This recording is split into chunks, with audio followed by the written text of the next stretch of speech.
The morning my brother handed me a cup of coffee and smiled like everything was fine, I should have known something was wrong. That was the last thing I remember before my entire life disappeared. I'm not talking about a rough patch. I'm not talking about a fight over the holidays or a disagreement about money that blows over in a week. I'm talking about waking up one Tuesday to find my bank accounts emptied, my name removed from the business I built with my own hands, and my front door locks changed while I was sitting in a hospital bed 60 miles away, hooked up to an IV, wondering why no one from my family had called to check on me. My name is Caleb. I'm 31 years old. And for the first 29 years of my life, I believed that family was the one thing you could never lose. I was wrong. Let me go back to the beginning, because none of this makes sense without it. My father passed away when I was 24. He left behind a modest house in rural Ohio, about $40,000 in savings, and a small electrical contracting business he had built over 20 years. My older brother, Derek, was 30 at the time and had spent most of his adult life moving between jobs, borrowing money, and showing up at family dinners with excuses instead of rent. My mother had always covered for him. That was just the dynamic. Derek was the one who needed protecting. I was the one who figured things out on his own. When my father's will was read, he left the business to me. He left the house jointly to both of us, with the stipulation that it couldn't be sold without both signatures. Derek got the savings account, which was the liquid money, the easy money. I got the harder thing, the company with the debt and the employees and the responsibility. At the time, I thought it was just my father being practical. I was the one who had worked summers with him since I was 16. I was the one who knew the clients, the suppliers, the margins. Derek had never once picked up a wire stripper. What I didn't understand then was that Derek didn't see it that way. He saw it as my father choosing me. And that was something he never forgave. For a while, things were fine on the surface. I worked. I paid off the business debt within 2 years.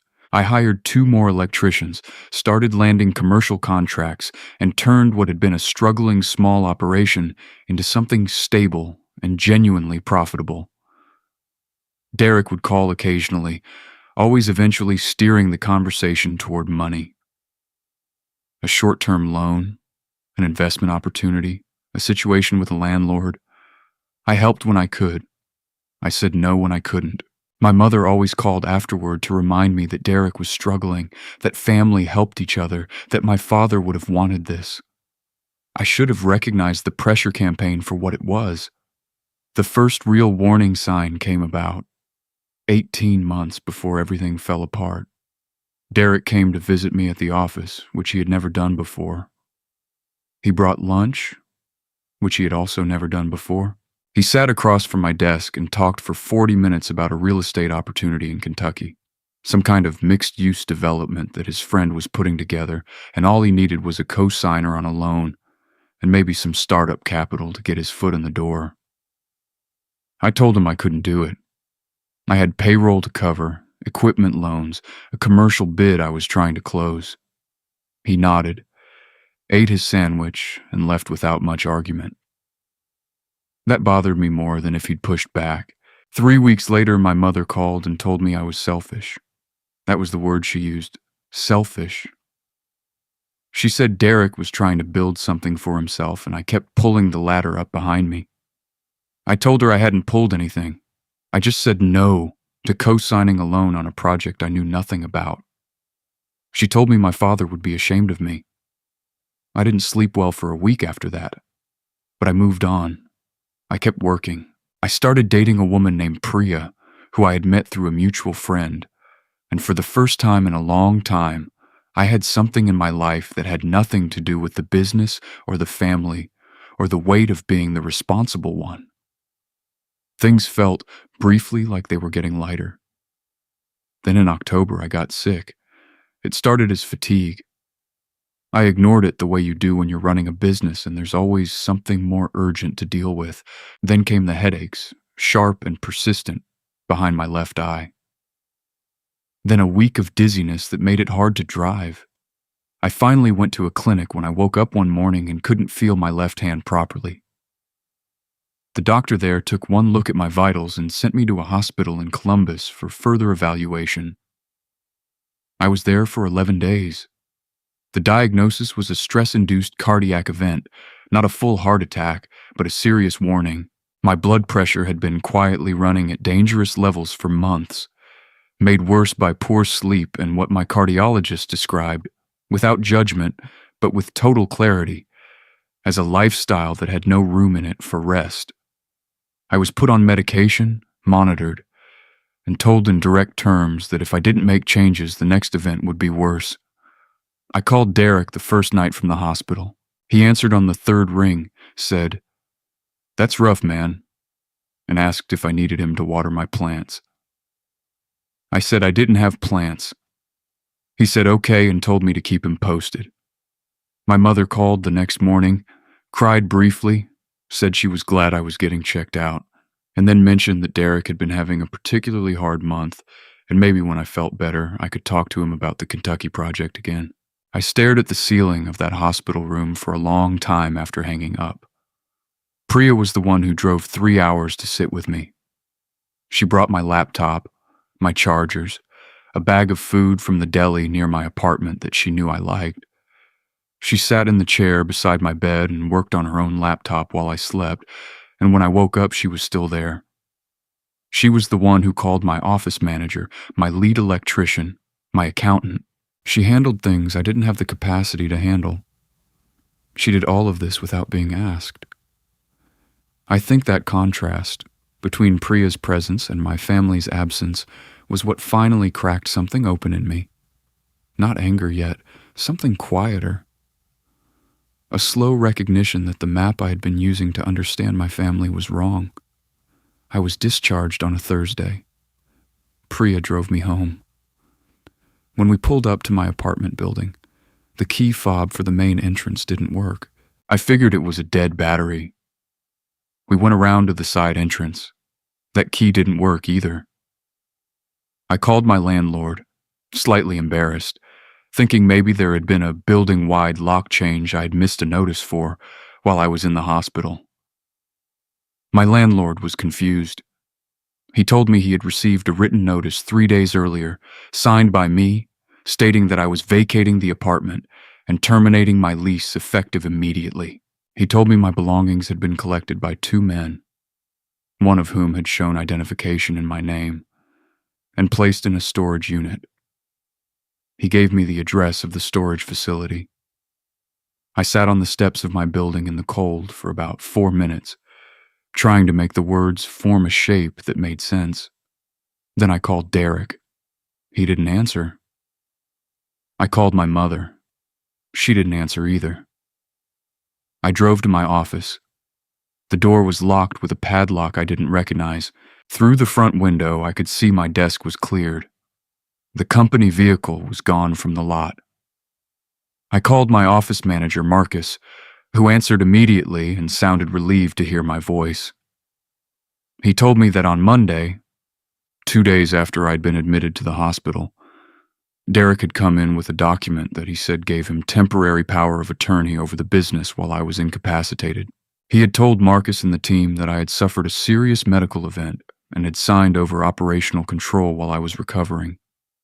Marcus said the document looked official. He said Derek had brought someone with him, a man in a suit who identified himself as a lawyer. They had spent 2 days in the office.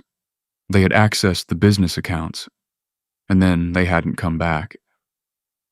Marcus said he had been trying to call me. He said the number he had on file had been going straight to voicemail. I checked my phone. Someone had forwarded my business line to a number I didn't recognize. I'm telling you all of this calmly now, but in the parking lot outside my locked office that evening, I was not calm. I sat in Priya's passenger seat and I could not stop shaking. Not from cold, from the specific kind of shock that comes when you realize the thing you are dealing with is not a misunderstanding or a clerical error. It was planned. The timing, The documents, the suit, the cleared desk, the lease termination, it was all coordinated while I was lying in a hospital bed, medically vulnerable, unreachable, and for all they knew, possibly not coming back. They had waited for a window, and my illness had given them one. The first thing I did before I called a lawyer, before I called the police, before I did anything else was drive to Priya's apartment and sit at her kitchen table while she made coffee. I told her everything. She listened without interrupting. When I finished, she pushed the coffee in front of me and said, "Okay, what do you need to do first?" That question saved me. Not emotionally, practically. Because I was about to let the anger take over and do something reactive that would have made the legal situation harder. Priya was the one who said, "Call an attorney tonight, not tomorrow." She was the one who found the number for an emergency business litigation contact. She was the one who wrote down the timeline while I talked, in neat handwriting on a legal pad, so that I wouldn't have to hold it all in my head. The attorney I reached that night told me the same thing I already suspected. A power of attorney document requires either prior authorization in an advance directive, or it requires the person to be legally incapacitated, declared so by a physician. I had not been declared incapacitated. I had been hospitalized, which is entirely different. Whatever document Derek had presented to Marcus and the business accounts was either forged, fraudulently notarized, or both. She also told me that lease termination requires the tenant's signature, and that a third party, presenting identification in my name to collect my belongings was, depending on specifics, potentially criminal impersonation. She told me to document everything before I contacted Derek or my mother. She told me that the moment they knew I was aware of what had happened, things could move quickly and not always in my favor. So I waited. 24 hours. The hardest 24 hours of my life. In that window, I pulled what financial records I could access remotely. The business accounts had been partially drained, not fully, which surprised me, but about $60,000 had been moved to an account I didn't recognize. The physical assets of the business, the vehicles and equipment inventory, were still largely accounted for, likely because Derek couldn't liquidate them quickly without paper trails. My personal accounts had been untouched. Apparently, that access had been harder for them to fake. My attorney filed an emergency injunction the next morning to freeze the business accounts and prevent further transfer of assets.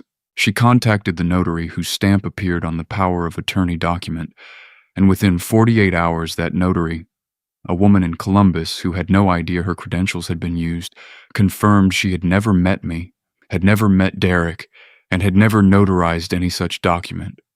Her seal had been duplicated, forged. My attorney also contacted the Ohio Secretary of State's office to flag the situation with the business registration, which Derek had apparently attempted to amend, changing the listed owner from my name to his, using forged documents submitted online. The amendment had been pending. It had not yet been processed. We caught it in time by 4 days. I still haven't fully absorbed that. 4 days. When my attorney finally advised me that I could reach out to Derek and my mother, I didn't call. I drove to my mother's house, which is also technically co-owned between Derek and me per my father's will, and I knocked on the door. Derek answered. He looked surprised, but not the way an innocent person looks surprised. He looked like a man whose plan had hit an unexpected variable. He started talking immediately. My name, some version of an explanation forming, and I held up one hand and told him not to speak. I told him I already had the forged notary on record, the financial transfer documentation, the fraudulent business registration amendment, and a full timeline compiled by my attorney. I told him he had until the end of the week to return every dollar that had been moved, or I would be pressing full criminal charges: forgery, wire fraud, identity theft, criminal impersonation. He told me I was overreacting. My mother appeared behind him. She told me I was tearing the family apart. I looked at both of them for a long moment. I thought about everything I had ever done for them. Every loan, every covered bill, every holiday I showed up to, even when I was exhausted, every time I absorbed the word selfish and kept going anyway. I thought about the hospital room, the 3 rings before Derek answered. "That's rough, man." I said, "I'm not tearing anything apart. You already did that. I'm just the one cleaning it up." Then I left. What followed was 3 months of legal proceedings. Derek retained a defense attorney using money he had borrowed from somewhere. I don't know where, and I stopped caring. His position, initially, was that he had acted in good faith based on his understanding of my wishes. That position collapsed quickly once my attorney introduced the notary's sworn statement, the digital fingerprint on the fraudulent Secretary of State filing, and the testimony of Marcus, my office manager, who described in precise detail how Derek had presented the power of attorney and how the supposed lawyer who accompanied him had deflected every question Marcus had asked. That supposed lawyer, it turned out, was a friend of Derek's who had worked briefly as a paralegal. He was not a licensed attorney. He had presented himself as one. That added additional charges. My mother was not criminally implicated. Her attorney, yes, she retained one, argued successfully that she had no direct knowledge of the forgery and had not participated in the financial transfers. I believe that's probably true. My mother's participation was the years of pressure, the strategic guilt, the phone calls about Derek's hard month. That part isn't criminal. It's just the architecture that made the crime feel possible to him. I don't know how to hold that. I'm still working on it. The resolution came on a Thursday morning in February, in a county courtroom that smelled like old carpet and bad coffee. Derek pleaded guilty to 2 counts of forgery, 1 count of identity theft, and 1 count of criminal impersonation. He was sentenced to 18 months, with the possibility of early release at 12 depending on conduct. He was ordered to make full restitution of the $60,000 plus court-assigned penalties. The man in the suit, the fake lawyer, received a separate sentence on the impersonation charge. 12 months. When the gavel came down, I didn't feel what I expected to feel. I had spent months imagining some version of triumph or relief. What I actually felt was tired and sad and strangely empty in the way you feel when you have been holding something heavy for so long that when you finally set it down, your arms don't know what to do. I walked out of the courthouse into February sunlight, and Priya was waiting on the steps with 2 coffees and a look on her face that asked without words how I was doing. I told her the truth. I said I didn't know yet. She handed me the coffee and said, "That's okay. You don't have to know yet. Here is what I do know. My business is operational. The accounts were restored. Marcus and the team held things together during those months, better than I had any right to expect. I gave everyone a raise. I meant it. My apartment lease, my real one, was reinstated after my landlord reviewed the situation and confirmed the termination notice had been fraudulent. He apologized. I told him he had done nothing wrong. My mother and I are not in contact right now. I don't call it estrangement. I call it space that I need in order to figure out what, if anything, can exist between us going forward. She called me once after the sentencing, left a voicemail that I have not returned. She said she was sorry things turned out this way. Not sorry for her role in building the conditions that made it happen. Sorry that things turned out this way, as though the outcome were weather. Something that just arrived. I have played Derek's actions back in my head more times than I can count, trying to find the moment where a different version of me could have stopped it. The honest answer is I'm not sure any version of me could have seen it coming, because I was looking at my family through a lens of loyalty that I had never questioned. I assumed that whatever dysfunction existed, it existed within a container of basic love. The willingness to wait for my hospitalization, to forge documents, to empty accounts while I was connected to a cardiac monitor. That is not dysfunction within a container of love. That is something else entirely. What I've learned And I say this not to be dramatic, but because I think it's actually true, is that family is not a fact. It is a choice that people make repeatedly, in small ways and large ones, over the course of time.